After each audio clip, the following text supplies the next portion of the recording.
agange nze Robina Muwonge nga negatta radio y'obujjajja mu mwaka 1999 omwezi gwali gwa kubiri era nga natandikira mu kitongole eky'ebyensimbi.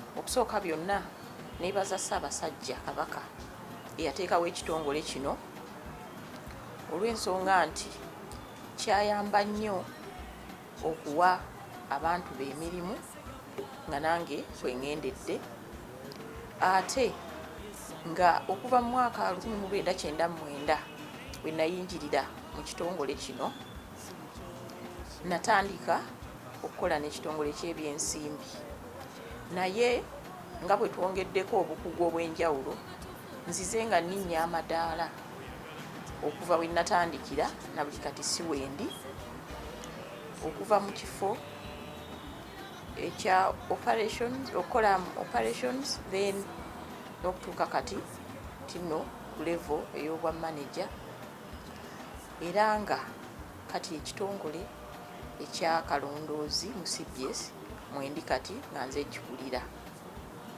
Neebaza nnyo Ssaabasajja okutuwa omukisa guno, tuyize ebintu eby'enjawulo, engeri y'okukolamu emirimu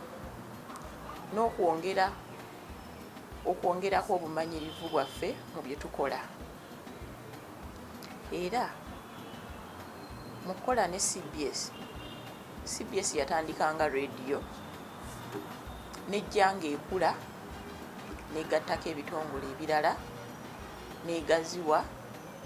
Mu mbeera ezo zonna ebitongole ebize byegattako, ffe abakozi twongera ofuna obumanyirivu kubanga ebitongole byegasseeko tuweereddwa era omukisa okuweereza mu bitongole ebyo ebyenjawulo. Okugeza, waliwo enteekateeka Ssaabasajja ze yakkiriza CBS etwale mu maaso nga zikulaakulanya abantu be ebweru wa rediyo. Omwo nga tulinamu twafunawo ekitongole ekya CBS Pewosa okulaakulanya abantu be mu mitendera egy'enjawulo, era nga tufuna emyoleso egy'enjawulo buli mwaka. Okuviira ddala mu mwaka ogw'2014 tufuna emyoleso nga bano abantu baffe betukulaakulanyiza okuva mu Pewosa bajja ne baleeta ebintu byabwe bye bayiseemu nga bafuna enkulaakulana, bakoze ebintu, batandisewo amakampuni nga bakola ebintu eby'enjawulo okusobola okufunamu ensimbi era n'okutwala mu maaso obulamu bwabwe. Kaakati Ssaabasajja era yasiima CBS n'etandikawo ebitongole eby'obwegassi ziyite SACCOs, era twatandikira mu CBS eyeeterekera SACCO, kati ezadde SACCOs endala nga Kyaddondo ne Busiro. Ebyo n'ebitongole tuweereddwa omukisa okubiweerezaamu, n'olwekyo tufunye obumanyirivu.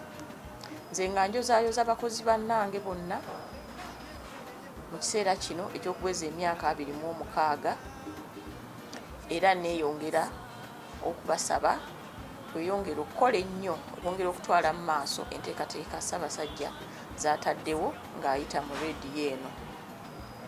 Era nyongera okwozayoza CBS okubanga etuuse mu myaka gino ng'ekyaweereza abantu ba Ssaabasajja, era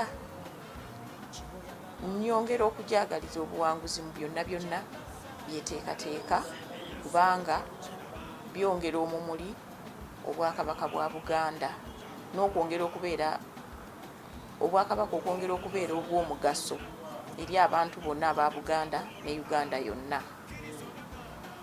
Ekitongole kyaffe ekyakalondoozi kigezaako okulaba nga kitunuulira enteekateeka eziba ziteekeddwawo mu byensimbi, mu by'okukola, okulaba nga ebigendererwa bino bituukirizibwa bulungi era ne biganyula abo baba bateekeddwa okuganyulwa mu byo nga kwogasse abateekamu ensimbi ku Bwakabaka bwa Buganda n'abakozi bennyini abakola mu leediyo y'obujjajja.